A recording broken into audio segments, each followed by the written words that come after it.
Haur ederra jaio da, zorionak bikote. Zorionak, baina aita ezala etorri. Ai, sentitzen dut, ez nekien.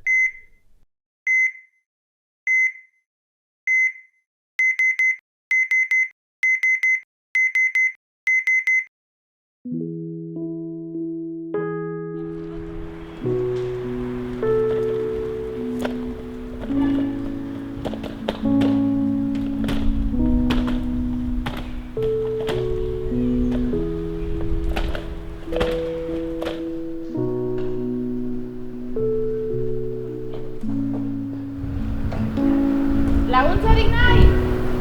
Ez, eskerrik asko, bai.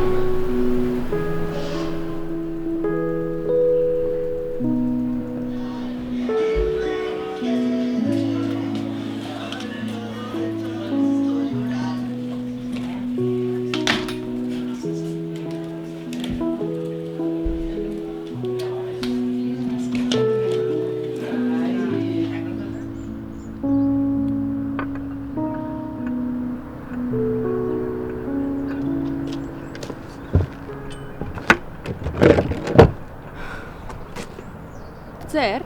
Ondo zaude? Bai, bueno, lana, bakitzu, beti presaka. Ja.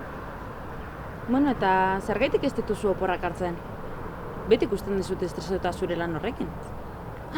Edo urte sabatikoat, nik egin nun bezala. Urte sabatikoa? Nahi bai. Bai, nik horrela egin nuen. Arte dramatikoa ikasi ondoren deskantso beharra neukan.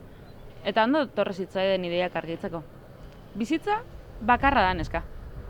Ja, baina nik ezin dut egun batetik bestera lana utzi.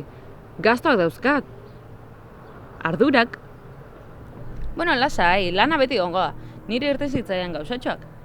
Bueno, hasieran gauza txikiak, diru askorik ez, baina azteko bezala ondo.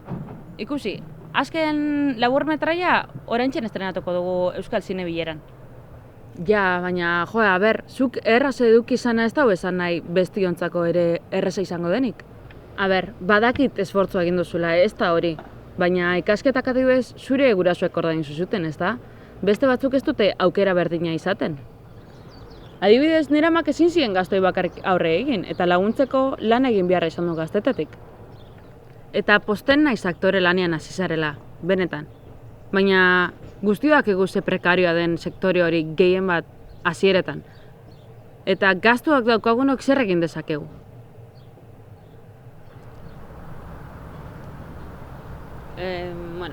Noia bai, ze presak gana ez.